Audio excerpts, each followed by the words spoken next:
Humanity's desire to understand itself, the cogent intellect, is as old as our collective memory reaches. For most of humanity's history it was the task of philosophy and religion to explain the human soul, and to anchor it within this universe. Myths, dogmas, refined scholastic thoughts, were each authorities in their own right when it came to providing answers for the most ardent questions that human had. Who are we? Where do we come from? What makes us special? Today, the new kid on the block is neuroscience.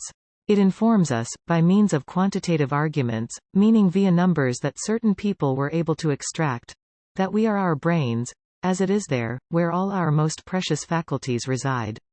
Sight, smell, hearing, taste, our sense of balance, they all converge within the brain, where a unitary worldview is created. Where all our emotions, judgments and impulses stem from.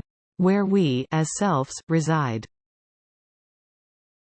So what does neuroscience has to say about this fascinating organ? Other than telling everyone that the brain is the most complicated piece of matter in the whole universe. Essentially, neuroscience claims that the brain is a large web of neuronal cells, cells that are extensively branched and which sustain the production of electrical pulses along their appendages.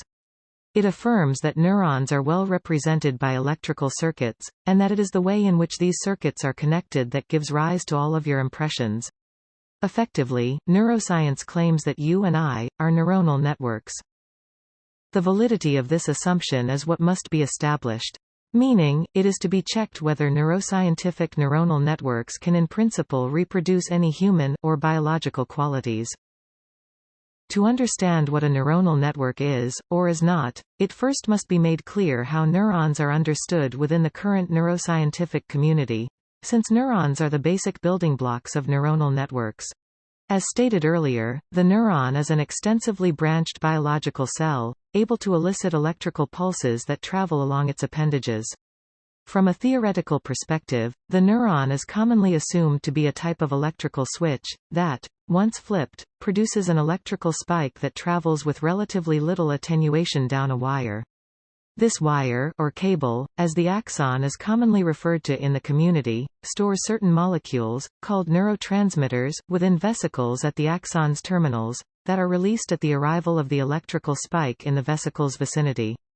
The release of neurotransmitters causes neurotransmitter-sensitive channels, that are embedded in the next neuron's membrane, to open, letting ions flow between the inside and the outside of the neuron, locally affecting its electrical potential. This local electrical disturbance is transported along further cables, the neuron's dendrites, towards the cell's body, where the spike triggering mechanism is located. Since different neurons are basically identical with respect to their electrical properties, the functions that a neuronal network is said to implement, is said to stem in the connection properties among the neurons. Once all neurons that participate in a network are identified and indexed, the connections among the participating cells can be expressed via a square matrix, where all neurons are listed along the columns and also along the rows. The intersection between a row and a column expresses whether or not two neurons are synaptically connected. 0 means that there is no physical connection among the two neurons, while a non-zero value expresses the strength of this connection. This scalar parameter is said to reflect the actual size of the synapse in vivo. Because, so the theory goes, the larger the synapse, the more channels can be embedded into its synaptic membrane, therefore causing larger electrical disturbances in response to the same quantity of neurotransmitters. The essential aspect which has to be remarked here, is the fact that neurons are represented as single points, interconnected by means of virtual constructs. If you ever came across the term, point neuron, and wondered what it means, this is where it comes from. Since the number one unchallenged belief within the neuroscientific community is that all electrical events within a brain are well described electrostatically, neurons are seen as simple electrical systems made up of resistors and capacitors. Aided by Ohm's law, all electrical properties of such a circuit can be effectively summarized within a single, non-spatial expression. This means that we started with a brain, the supposedly most complex piece of matter in the universe, and all that we are left with after adopting neuroscience's perspective, is a set of abstract signals evolving in time, propagating along perfectly shielded channels. Let's expand on the idea of a perfectly shielded channel. Neurons, in the electrostatic view proposed by neuroscience, act as hubs. They are said to be electrically stimulated, and once a certain potential threshold is reached, a pulse is produced. Electrical pulses then travel down wires, eliciting scaled responses at the other end.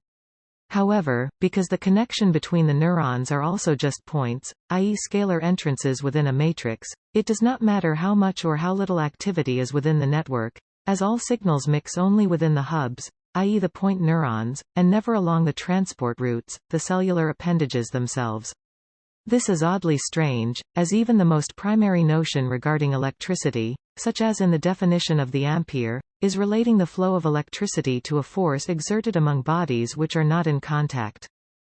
Throwing away all notions of geometry, and focusing only on the connections between identical point units, sounds so simple that you might come to the idea to simulate such a neuronal network on your smartphone. And in fact this would not be anything outrageous. Just that the networks that you are able to implement on your device will not be very smart. As the new age smartness is a function of size. You simply do not have the capacity to simulate an entire brain, as brains are made up of an astronomical number of cells. Luckily, we have big scientific consortia that have, or race to build up, the necessary computational power in order to simulate every last neuron in a human brain, and see what happens. The alluring simplicity of this way of understanding the brain is not just dangerous, as it tries to argue that the goal of understanding cognitive functions lies within tantalizing reach. This simple way of looking at brains is bluntly wrong. Why? Because the entire field of neuroscience has always and is still employing an incomplete theory of electricity, topped up with a layer of imposed chaos to disguise the absurdity of their assumptions. All calculations, all models, all conclusions that have been drawn in the last 100 years up to this very day, have been done under electrostatic assumptions, driven by Brownian diffusion. Although widely known that brains elicit electrical pulses which change their position as time goes on, for some very strange reason, everyone in the community is ignoring the magnetic effects that have to be considered when dealing with spacetime varying electrical phenomena, as stated by Maxwell's laws. These laws are the foundation for our entire digital revolution, are said to be the macroscopic limit of quantum mechanics, and have to be considered probably as the most successful theory within the history of humanity. I will not go over the significance and meaning of Maxwell's equations, as entire libraries are filled on this topic.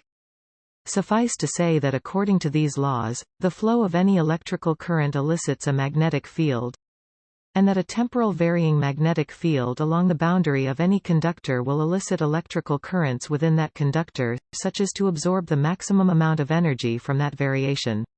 Another very important phenomenon that this theory has correctly predicted is that covariations of the electric and the magnetic field can travel infinite distances even through empty space. These covariations of the electric and magnetic fields are known as electromagnetic waves, light, radio waves, microwaves, heat, gamma rays, and so on.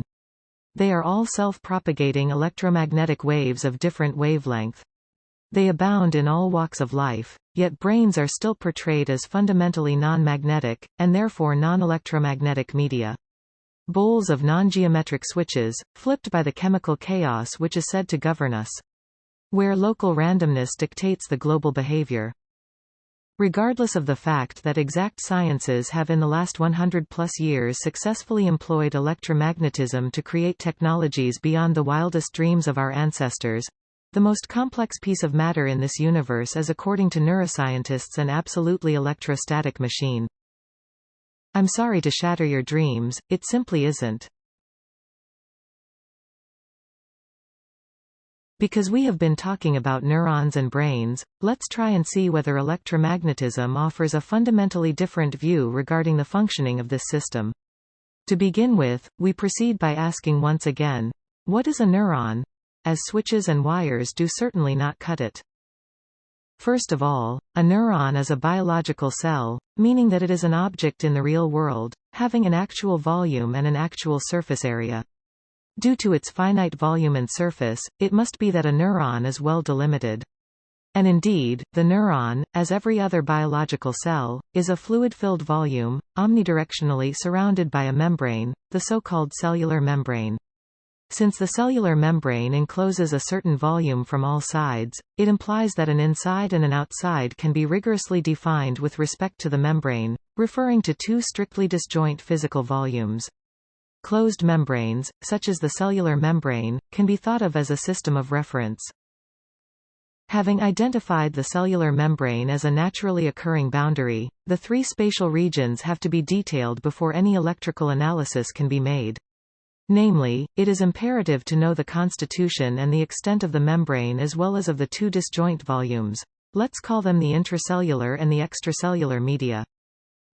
The intracellular and extracellular media are regions of space filled with an aqueous solution, meaning that they consist mostly of water wherein a variety of salts are dissolved.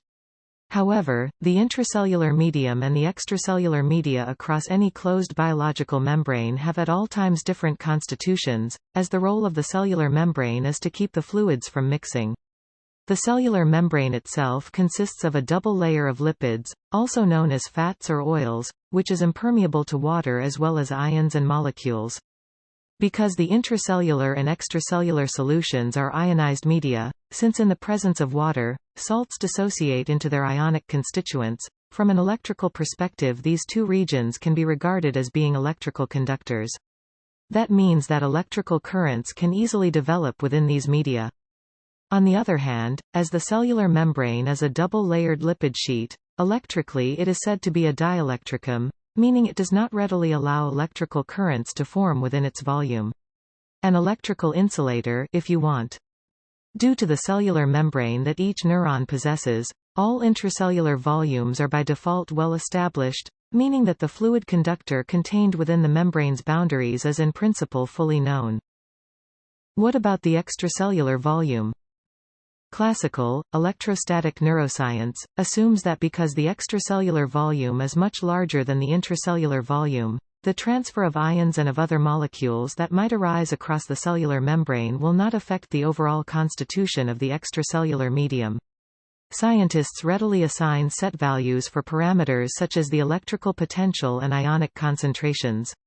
Fixing certain parameters, also known as imposing Dirichlet boundary conditions, makes the extracellular volume effectively an infinite bath, as it can now absorb or emit an arbitrary number of particles without displaying any aberrations from the set values.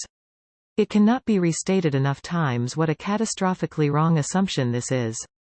Even if the extracellular space is orders of magnitude larger than the volume of any neuron, its volume is nowhere close to infinity. In fact, like every other object in the real world, the extracellular space is strictly bounded, extending right up to another membrane system, known as the meninges. Since the meninges, like the cellular membrane, is impermeable both to the water and to the ions therein, the extracellular space is, similar to the intracellular space, a well-delimited conducting volume.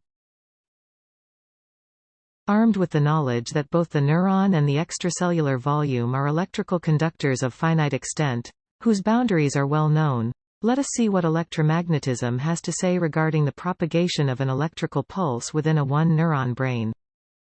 The one-neuron brain, as the name suggests, is a fluid conductor delimited by an insulating membrane, an abstraction of the meninges, encapsulating another closed membrane system which harbors within it a second fluid conductor. This latter conductor with its delimiting membrane is our one neuron, while the former conductor is the brain. Because the brain and the neuron have different ionic constitutions throughout time, and since the ions are free to move within the liquid, an electric field develops among these two compartments. The magnitude of this electric field is what electrostatic neuroscience refers to as resting membrane potential. It is said that if no currents develop between the intracellular and the extracellular media, the resting electric field points from the brain towards the neuron, meaning from the extracellular volume towards the somewhat more negative intracellular volume. Assuming that this observation is valid, if we now impose that an electrical pulse is propagating along the neuron's axon, then it must mean that the electrical potential, or the magnitude of the electrical field, varies in two distinct ways, as this process develops. If we were to take a snapshot of the electric field within the neuronal membrane at any one time during the production of such a pulse, then it would seem that the electrical variation is confined to a certain region, since it was said from the outset that not the entire neuron is pulsating at once. As such, we see that the electric field varies over space. Furthermore, because the pulse is changing location, the electric field experiences also a temporal variation. Taken together, a propagating pulse within the one neuron brain is a spacetime varying electric field, meaning that according to Maxwell's laws, there must be an associated spacetime varying magnetic field evoked by this process.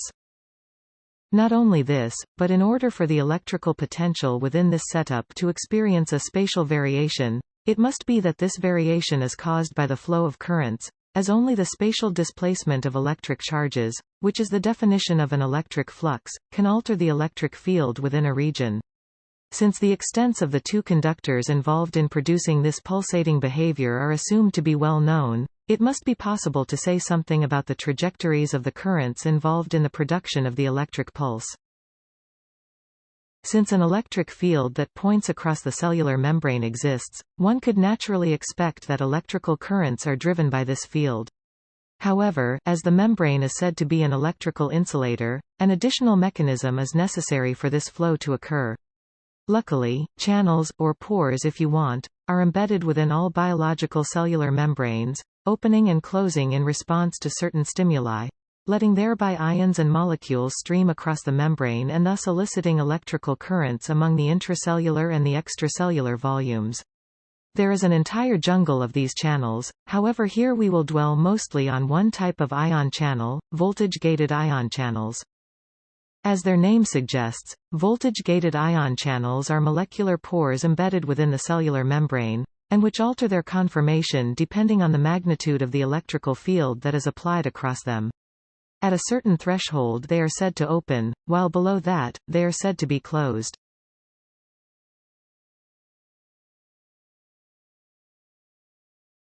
Given that the axonal membrane within our one neuron brain is rigorously patterned with voltage-gated ion channels, we notice that the propagating electrical pulse raises the electrical potential above the opening threshold across an extended area at any one time, requiring thus that all ion channels within that range to be open.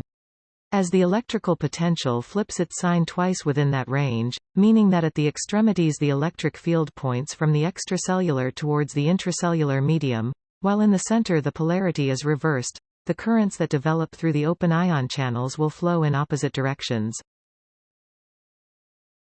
However, since our model brain is ungrounded, meaning it is electrically insulated from the external world by means of the meninges, the opening of ion channels embedded in the cellular membrane cannot alter the overall number of particles within this system. This furthermore means that all electrical currents have to close within the boundaries of the system, and thus it is imperative to understand and represent electrical currents within biological systems as closed spatial paths, and not as pointing arrows. Nevertheless, in reality, since electrical currents are said to flow along the path of least resistance, each conductor will be exploited maximally by any electrical flow. This means that every electrical current, encountered in biology and elsewhere, is an instantiation of a spatial path which takes up the entire conducting volume available at its disposal. Consequently, because electrical circulations are developing between the intracellular and extracellular compartments at any moment during the depolarization, it must be that a magnetic field is also present. As there are different current loops developing in different directions, the magnetic field evoked by the currents will point according to the right-hand rule.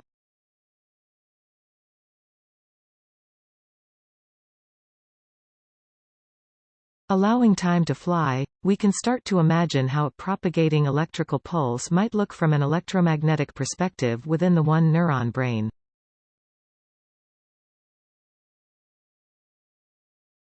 At this point you might wonder, what does all this additional information add to our understanding regarding the functioning of the brain? After all that was so far done, was to point out that electrical currents that develop within finite conductors must run along closed spatial paths, and to remind ourselves that all electrical circulations evoke a magnetic field. However, this is no small accomplishment, as with this insight, a whole new world of electromagnetic wonders opens before our eyes, when we start to closer investigate brains. To peek into this fascinating world, let us expand our model brain by adding in a second neuron to our setup, positioned somewhere within the extents of the meninges. Since electromagnetism does not require conductors to be in direct contact for energy to be exchanged, meaning that electromagnetic energy can be transferred through all insulating materials, events from distant sources must have an influence upon the functioning of the nervous tissue. The question is thus, what happens within the second neuron during the time course of an action potential elicited by the first neuron?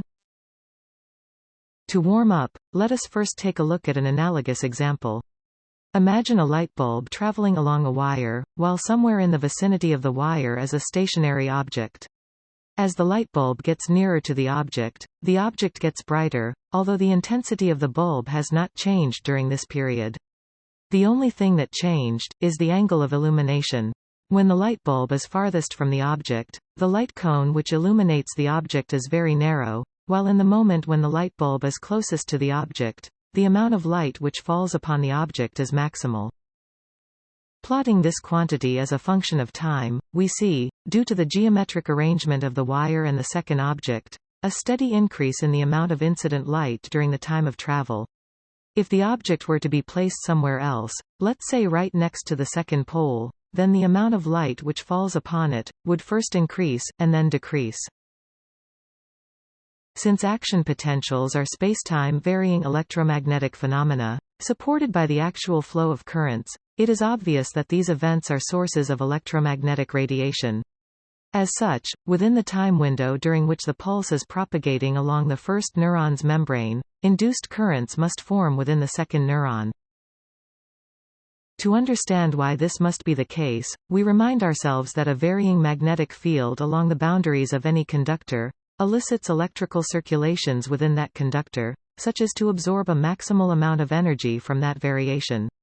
Since it is said that action potentials do not decay in amplitude as they advance along the axon, being known as regenerative events, it must mean that currents of similar magnitude are elicited at different positions within the brain. Guided by the cellular membrane, the cascading fashion in which the channels open and close as the pulse advances, elicits a magnetic field which varies over space, as time advances. From the perspective of the second neuron, which is a stationary conductor of finite extent, harbored within the same brain, the magnetic field along its cellular membrane appears to gain in amplitude as the action potential approaches. This implies that currents that oppose this change form within the second neuron, eliciting their own magnetic field, which in turn weakens the magnetic variation along its boundary. The exchange of energy between the incoming action potential and the second neuron is bidirectional. This means that while the currents develop within the second neuron, these currents also slow down the advancement of the pulse. Electromagnetic coupling, among a large number of extremely tightly packed conductors, is the primary reason for the low propagation velocity of electrical pulses within biological brains, and not some diffusive issues that ions supposedly have while finding their way through the tissue. In order to close a loop, we might ask, since induced currents are exclusively dynamic phenomena, how do brains extract the energy stored within these currents? One possible answer to this question is certainly via chemical synapses, as these mechanisms seem optimally placed to do just that. Let us therefore first briefly revisit the morphology of these sites, to then try and reconstruct a dynamic chain of events within our two-neuron brain, based on these observations. Chemical synapses are places within brains, where axons release molecules, so-called neurotransmitters, into the extracellular space. Within the axon, neurotransmitters are stored within vesicles, a morphological landmark of chemical synapses. In exceptionally close proximity of the release site of neurotransmitters, we always find another cell that has embedded within its membrane neurotransmitter-sensitive ion channels, so-called ligand-gated ion channels, facing the release site. Similar to voltage-gated ion channels, ligand-gated ion channels open when certain molecules dock upon them, and then close when these molecules are removed. Since it is said that the vesicles containing neurotransmitters are released upon the arrival of the electrical depolarization in their vicinity, we see also that the opening of the ligand-gated ion channels is tied to the arrival of the electromagnetic pulse in their close proximity. Because energy was induced throughout the propagation period of the pulse within the postsynaptic conductor, a discharge, in form of high-velocity ions, or high-intensity currents, must occur upon the opening of ligand-gated ion channels. Depending on the amount of energy that induced currents have, the short-circuiting of the postsynaptic neuron to the extracellular space may be a relatively violent act. Possibly even an explosive one. As all neuronal membranes are patterned throughout with various ion channels, we can easily expect that due to the initial outburst of energy, the electrical potential within the second neuron to fluctuate, so that somewhere along the membrane, other ion channels open, allowing the flowing current loop to close. The high-intensity currents flowing perpendicular to the release site, in conjunction with the magnetic field that these currents elicit, cause actual physical forces to occur, that may deform the postsynaptic neuron, in a process called pinching. Let us see a live demo of this phenomenon in action. Hi, I'm Steve Bosey from the University of New England. Now, let me just explain to you what I've got here. I've got a power supply that's capable of delivering a very large electrical current. It's connected by two large cables to this apparatus here. What we have is 10 floppy wires that are capable of carrying a very large current, and they're connected in parallel so that when I turn on the power supply, I'm going to have a very large current travelling in the same direction down all 10 of these wires. Well, let's give it a whirl. Try again. Try again. Now, what I hope that you observed was that the wires became pinched together as the current passed through them in the same direction. For this reason, that effect is sometimes called the pinch effect. Because in the previous example, the wires were elastic and non-sticky, upon the interruption of the circuit, the wires returned to their initial geometry. However, this might not always be the case within biological tissues, as high pinching forces might cause persistent deformations of cells, and thus alter the inductive response of these conductors.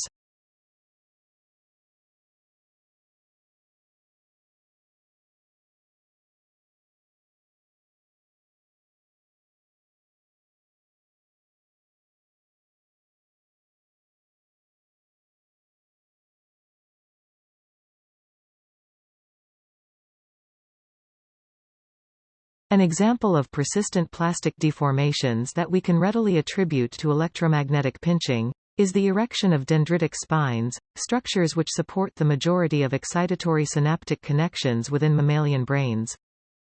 Morphologically, dendritic spines are highly plastic, penis-shaped, micrometer-long neuronal compartments, erected from the dendrites of many neurons and upon which the vast majority of so-called excitatory synaptic connections are made. Since these structures are highly abundant in mammalian brains, with some neurons having an estimate of up to 200,000 dendritic spines, scientists long wondered what role these structures might serve, and why it is that they are shaped like this. Understood electromagnetically, we see that a sudden outburst of current, triggered opportunely via a molecular latch, can compress and extend the tissue, giving rise to the region which scientists designate as the neck of a dendritic spine.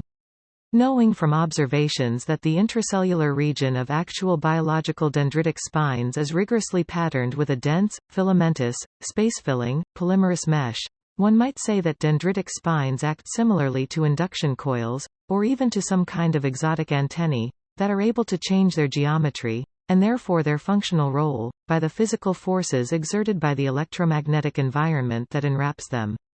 Since currents are said to develop exclusively within the fluid region of all neuronal compartments, we must understand the dense filamentous mesh within any neuron as a space-filling obstacle that electrical circulations have to circumvent. From a purely topological standpoint, it is obvious that certain electrical obstacles, or regions of space wherein electrical currents are not allowed to flow, embedded within otherwise conductive volumes, will increase the genus, or the number of holes, of that conductor. Since electrical currents are said to exploit the entire conductive substrate at all times, it is clear that a conductor with a high genus forces the current to loop many times within that volume.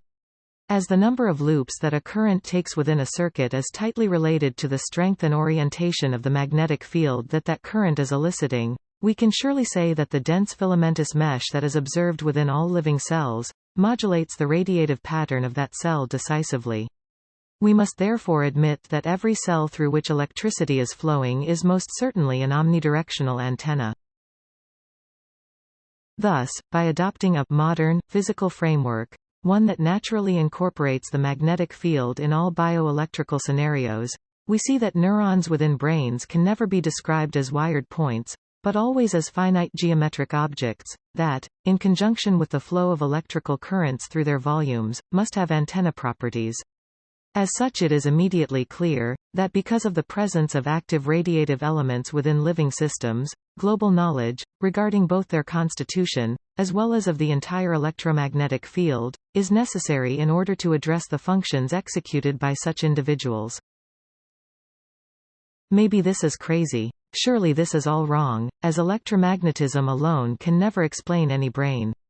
Hydrodynamics, the motion of fluids within these confined spaces, must be taken into consideration, as living beings are truly liquid machines.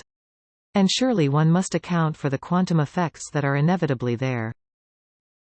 However, reducing the geometric complexity of real brains to mere electrostatic point networks, noised up by Brownian motion, will never cut it.